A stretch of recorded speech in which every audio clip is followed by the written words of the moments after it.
Hello students, today we are going to discuss the second last point from this topic, that is plant life cycle and alternation of generation.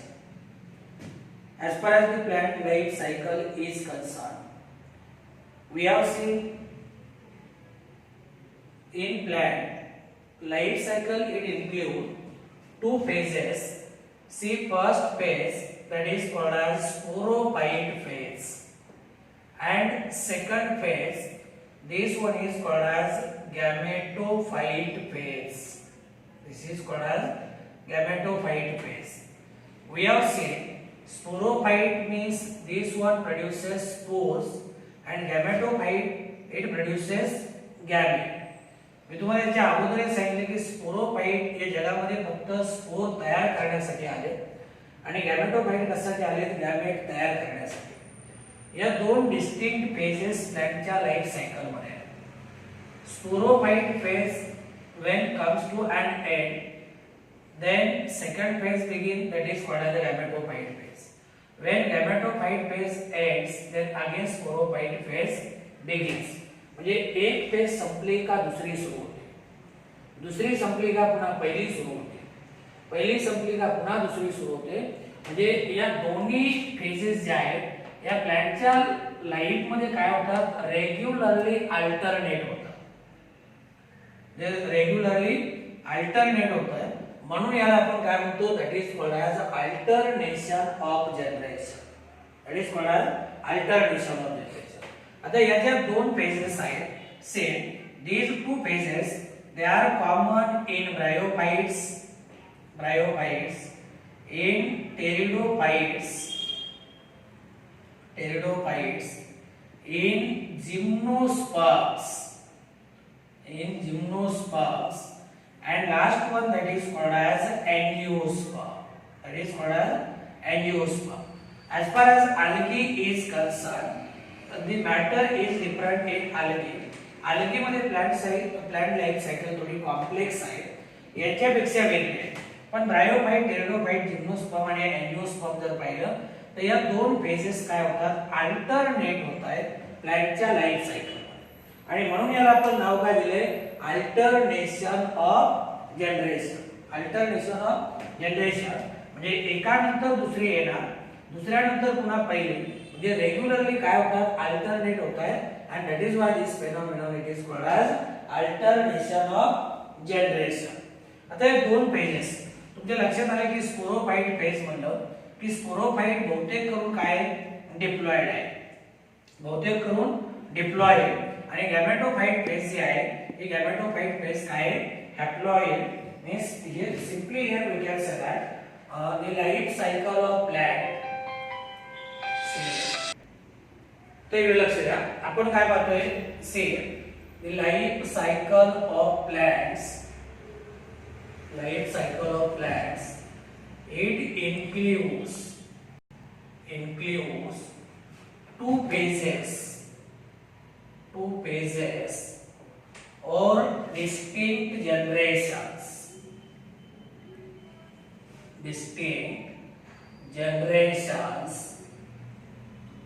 namely first one that is called as sporophyte, which is diploid, and second one that is called as gametophyte, and we know that gametophyte it is haploid.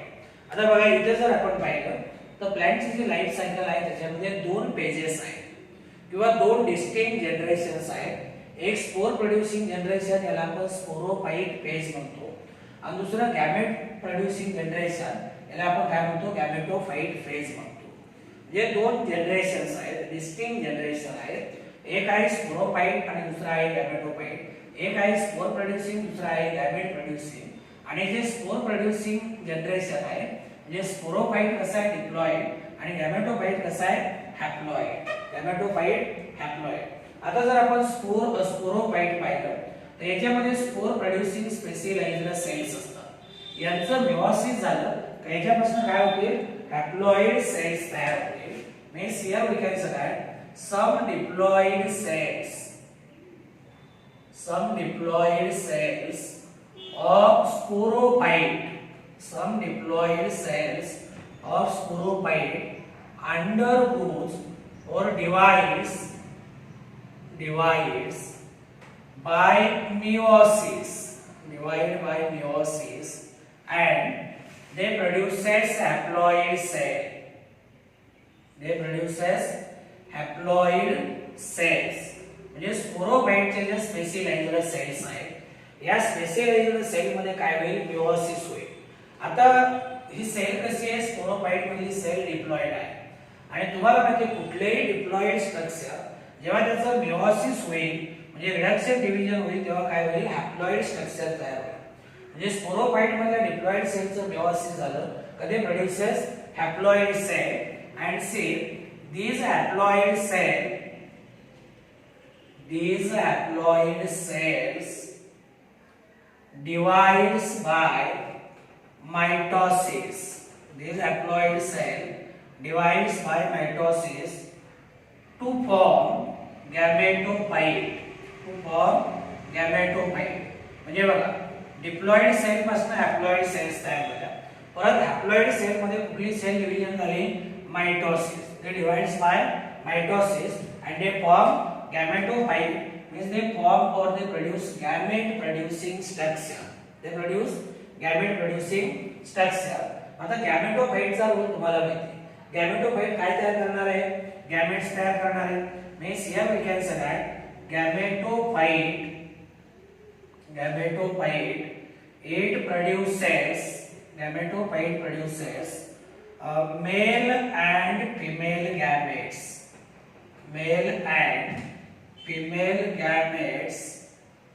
which fuses during fertilization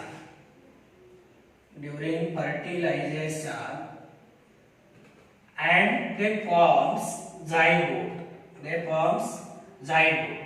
आता इथे बघा समजा काय sporophyte आहे, sporophyte पासून काय झालं, haploid cells तयार झाल्या मिओसिस प्रोसेसने, यांना आपण स्पोर्स म्हणतो. आणि स्पोर पासून कोण तयार झालं, गॅमेटोफाइट. नंतर गॅमेटोफाइटने काय केले, हे मेल गॅमेट आणि फिमेल गॅमेट तयार केले. मेल गॅमेट आणि फिमेल गॅमेट एकमेकाला फ्यूज झाले म्हणजे त्याला म्हणायचं फर्टिलायझेशन. आणि त्यांनी काय तयार केला, हे जे स्ट्रक्चर तुम्हाला दिसतंय याला आपण काय म्हणतो, झायगोट म्हणतो. आणि नंतर झायगोट पासून कोण तयार झाला, स्पोरोफाइट. कोण तयार होईल, स्पोरोफाइट. इथे आपण काय म्हणतो की गॅमेटोफाइट तयार झाला. गॅमेटोफाइट तयार झाला म्हणजे त्याने मेल आणि फिमेल गॅमेट्स तयार केले. हे दोन्ही गॅमेट एकमेकाला फ्यूज झाले आणि काय तयार झालं, एक डिप्लॉइड स्ट्रक्चर तयार झालं, त्याला आपण काय म्हणतो, that is called as zygote. As far as this zygote is concerned, here we can say that zygote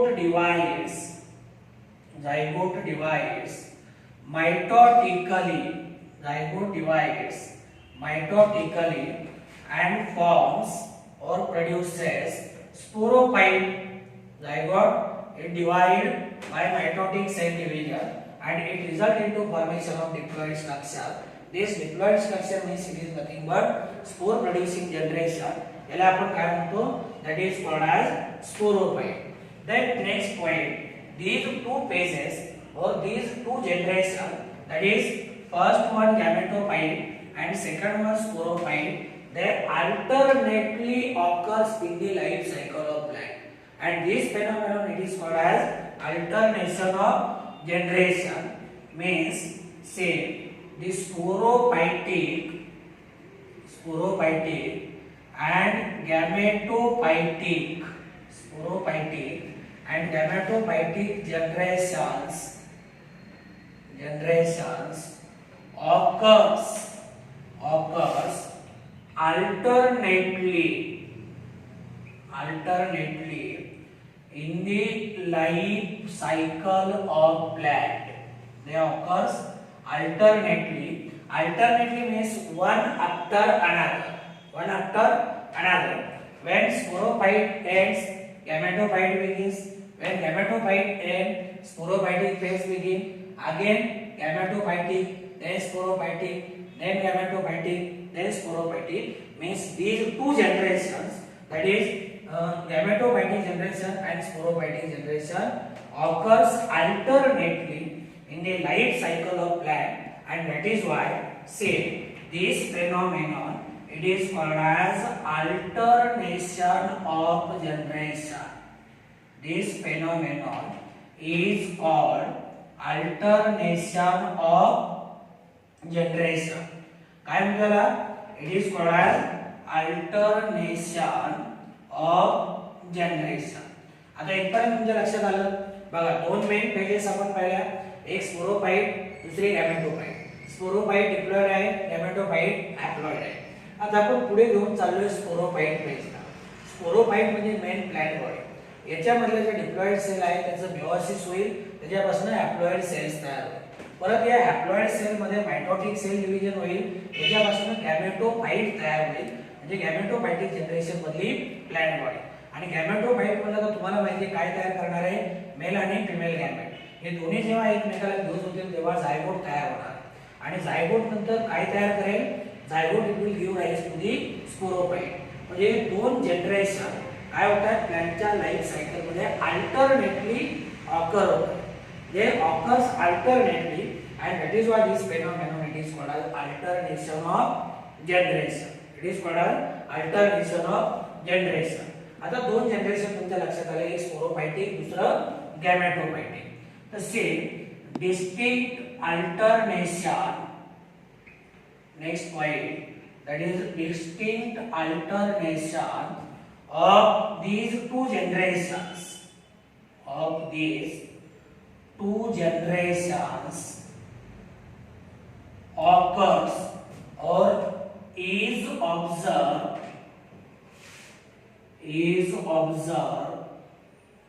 in bryophytes and pteridophytes. Bryophytes and pteridophyte means these two generations, these are very clear in bryophyte as well as pteridophyte. म्हणजे दोन्ही generation आपल्याला bryophyte आणि pteridophyte मध्ये काय होतात स्पष्टपणे दिसतात. Distinct alternation of these two generation is observed in bryophyte as well as pteridophyte. आता जिम्नोस्पर्म मध्ये आणि एंजिओस्पर्म मध्ये जर पाहिलं तर स्पोरोफाइट काय आहे? डॉमिनंट आहे. स्पोरोफाइट काय आहे? डॉमिनंट. आणि गॅमेटोफाइट कसा आहे? रेसेसिव्ह किंवा gametophyte it is reduced. Means here we can say that in gymnosperms and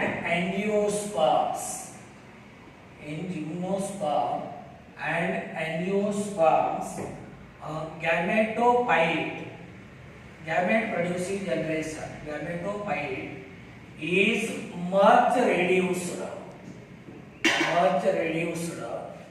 and it exists within sporophyte. Much reduced and it exists within sporophyte.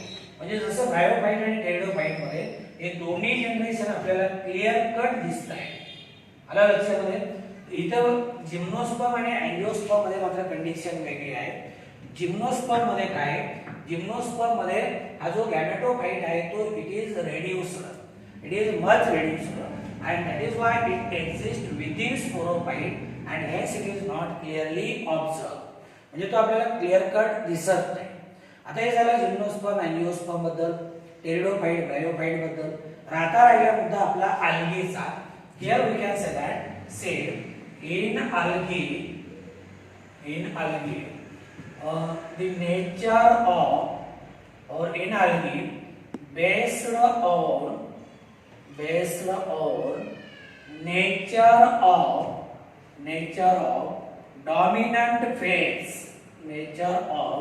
dominant phase in life cycle it is called haplontic,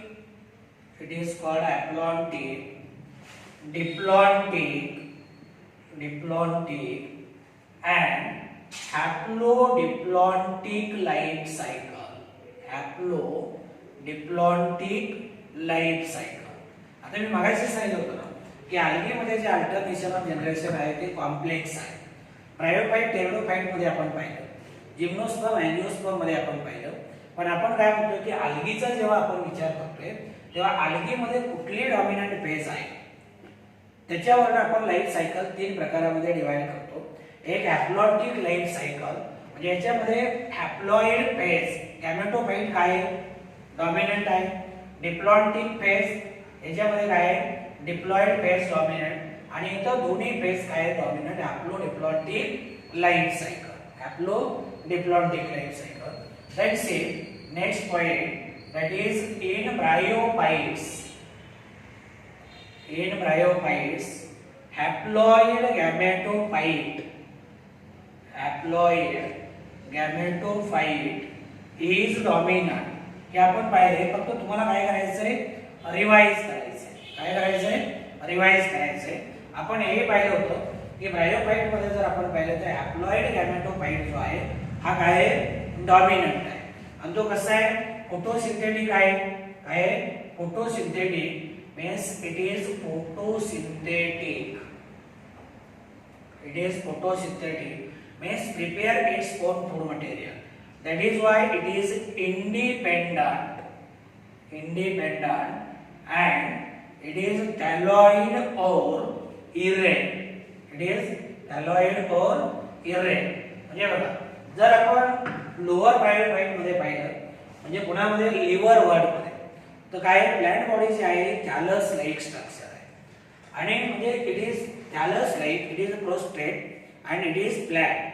पण जर higher bryophyte मध्ये आपण पाहिलं, पुण्यामध्ये mosses मध्ये, तर mosses मध्ये कसे it is erect, it is photosynthetic, it is independent, this one is thalloid or erect. आता हे झालं गॅमेटोफाइट बद्दल. याच्यामध्ये स्पोरोफाइट जर आपण पाहिलं तर say here we can say that sporophyte is short lived, it is short lived, multicellular, it is multicellular and dependent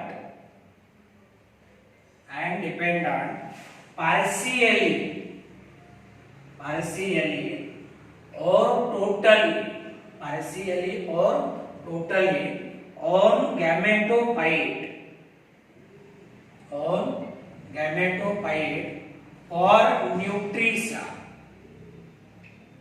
for nutrition and anchorage means fixation. आपण पाहिलं की नाही, हे समजा गॅमेटोफाइट आहे, हे गॅमेटोफाइट आहे आणि स्पोरोफाइट कुठे, या गॅमेटोफाइटच्या वरती. फूड सेटा कॅप्सूल आपण पाहिले की नाही.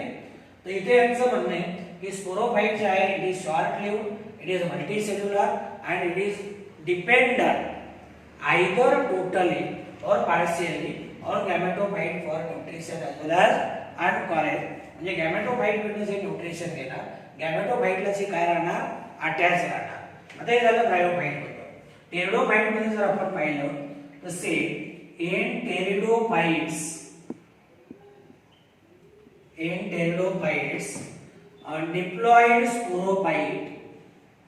diploid sporophyte is dominant, that it is independent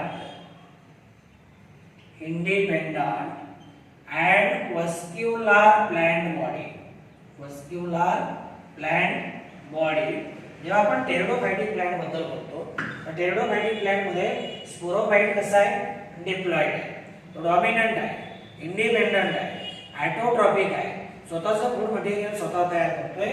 आणि जो वस्क्युलर प्लांट बॉडी आहे, वस्क्युलर म्हणजे याच्यामध्ये काय आहे, कंडक्टिंग सिस्टीम आहे, जायलम आहे, याच्यामध्ये काय आहे, फ्लोएम आहे. आता हे झालं स्पोरोफाइट बद्दल. गॅमेटोफाइट जर आपण पाहिला तर सेम हॅप्लॉइड multicellular gametophyte,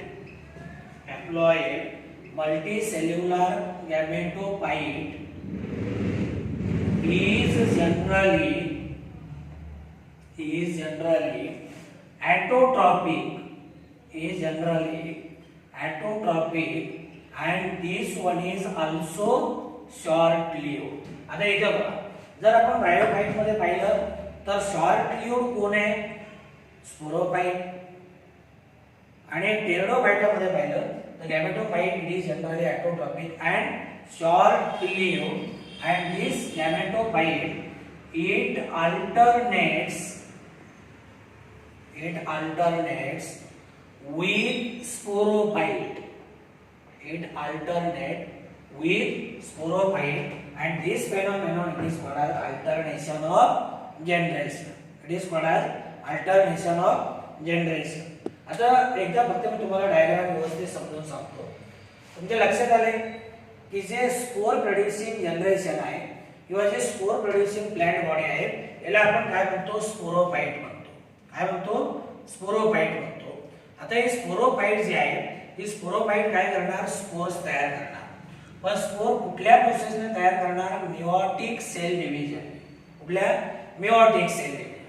मग या स्पोर पासून काय तयार होईल, गॅमेट प्रोड्युसिंग जनरेशन. याला आपण काय म्हणतो, it is called as gametophyte. It is called as gametophyte. आता हे मिओसिस झालं किंवा याला आपण काय म्हणतो, it is called as reduction division. It is called as reduction division. नंतर आता हे गॅमेटोफाइटने काय केले, मेल गॅमेट आणि फिमेल गॅमेट तयार केले. आलं लक्षात मध्ये, मेल गॅमेट आणि फिमेल गॅमेट. दुसरा एक मुद्दा लक्षात ठेवा, जनरली आपण काय म्हणतो, आता इथे जसं मी म्हणलं की स्पोरोफाइट फेजनं काय केलं, मिओसिस या सेल डिव्हिजनने स्पोर्स तयार केले. मग गॅमेटोफाइट फेजने कुठल्या डिव्हिजनने गॅमेट्स तयार केले, जेव्हा आपण ॲनिमलच्या बाबतीमध्ये बोलतो, ॲनिमलच्या बाबतीमध्ये बोलल्यानंतर आपण काय म्हणतो, मिओसिस. कुठल्या, मिओसिस. पण इथं हा मुद्दा क्लिअर करा. आला लक्षामध्ये, चूक इथेच होते. इथे हे जे गॅमेटोफाइट आहे ना, हे जे गॅमेट तयार करते हे मिओसिसने नाही, हे कशाने तयार करते, मायटोसिसने. कशाने, मायटोसिसने. आता तुम्ही म्हणाल मायटोसिस का झालं, मिओसिस का झालं नाही, कारण मिओसिस एकदाच होणार आहे आणि ऑलरेडी मिओसिस स्पोरोफाइट मध्ये झाले. आलं लक्षामध्ये, स्पोरोफाइट मध्ये झाले म्हणून पुन्हा मिओसिस होणार नाही. काय होणार नाही, पुन्हा मिओसिस होणार नाही. परत तुम्ही जर म्हणले ना की सर मिओसिस झालंच तर काय होईल, आता मिओसिस कधी होतं, जे स्ट्रक्चर डिप्लॉइड आहे त्याच्यामध्ये मिओसिस होणार. कुठलं, डिप्लॉइड. आणि डिप्लॉइड स्ट्रक्चर पासून काय होतात, हे असे हॅप्लॉइड स्ट्रक्चर तयार होतात. म्हणजे मिओसिस कुणामध्ये होणार, डिप्लॉइड स्ट्रक्चर मध्ये. आलं लक्षामध्ये, मिओसिस हॅप्लॉइड स्ट्रक्चर मध्ये होत नाही. आणि हॅप्लॉइड स्ट्रक्चर मध्ये जर झालं तर परत तुम्ही यांना आणखी तोडणार का, म्हणजे काय होणार, मुळातच हे कसे हॅप्लॉइड आहे. मग हॅप्लॉइड म्हणलं का परत n/2 होणार. काय होणार, n/2. म्हणजे इथे लक्षात ठेवा, जरी त्यांनी डायग्राम मध्ये दिलं नसेल तरी गॅमेटोफाइट काय करते, मायटोटिक सेल डिव्हिजनने गॅमेट्स तयार करते. हे मेल गॅमेट आणि फिमेल गॅमेट कसे हॅप्लॉइड आहे. आणि तुम्हाला माहिती आहे मेल गॅमेट आणि फिमेल गॅमेट एकमेकाला फ्यूज झाले का त्या प्रोसेसला आपण काय म्हणतो, फर्टिलायझेशन म्हणतो. मग फर्टिलायझेशनला काय तयार होणार आहे, डिप्लॉइड झायगोट तयार होणार आहे. काय, डिप्लॉइड झायगोट. आणि diploid zygote it is nothing but it gives rise to the sporophyte. It gives rise to the sporophyte. आता दुसरी गोष्ट तुम्हाला सांगतो की जेवढे काही हॅप्लॉइड स्ट्रक्चर आहे, काय म्हणतो मी, जेवढे हॅप्लॉइड स्ट्रक्चर आहेत हे कुठल्या फेजशी रिलेटेड आहेत, गॅमेटोफाइट फेजशी. जेवढे बघा, स्पोर्स हॅप्लॉइड आहे, गॅमेटोफाइट हॅप्लॉइड आहे, गॅमेट हॅप्लॉइड आहे. म्हणजे जेवढे हॅप्लॉइड स्ट्रक्चर आहेत हे गॅमेटोफाइट फेजशी रिलेटेड आहेत. आणि जेवढे काही डिप्लॉइड स्ट्रक्चर आहेत, कुठले, जेवढे डिप्लॉइड स्ट्रक्चर्स आहेत हे कुणाशी रिलेटेड आहेत, they are related with sporophyte. They are related with, म्हणजे हॅप्लॉइड स्ट्रक्चर कुणाचा भाग आहे, गॅमेटोफाइटचा. डिप्लॉइड स्ट्रक्चर कुणाचा भाग आहे, स्पोरोफाइटचा. कुणाचा, स्पोरोफाइटचा. ते झालं हॅप्लॉइड आणि डिप्लॉइड. आता परीक्षेमध्ये नीटला प्रश्न विचारतात की हे जे स्पोर्स आहे, स्पोर्स कुणाचा पार्ट आहे, तर तुम्ही सरळ सरळ सांगणार किंवा स्पोर पासून काय तयार होते, किंवा स्पोर इज और द इनिशियल सेल ऑफ गॅमेटोफाइट असा जर प्रश्न विचारला तर तुम्ही सरळ म्हणणार गॅमेटोफाइट म्हणलं का, गॅमेट. Absolutely wrong. गॅमेटोफाइट ची इनिशियल सेल जर कुठली असेल तर ती स्पोर. कारण नावात आपल्याला साधर्म्य वाटतं की स्पोर म्हणलं का, स्पोरोफाइट. तर स्पोर म्हणलं म्हणजे कुणाशी रिलेटेड आहे, जे गिव्स राइज टू दी गॅमेटोफाइट. आणि झायगोट म्हणलं का it is related with sporophyte. मग लक्षात आलं की या दोन फेजेस आहेत स्पोरोफाइट आणि गॅमेटोफाइट प्लांटच्या लाईफ सायकल मध्ये अल्टरनेटली रोटेट होत आहेत, म्हणून यांना म्हणायचं अल्टरनेशन ऑफ जनरेशन. आता प्लांटचे जे तीन लाईफ सायकल आहे, एक आहे हॅप्लॉन्टिक लाईफ सायकल, दुसरी आहे डिप्लॉन्टिक लाईफ सायकल आणि तिसरी आहे हॅप्लोडिप्लॉन्टिक लाईफ सायकल. ती आपण काय करूया पुढच्या तासाला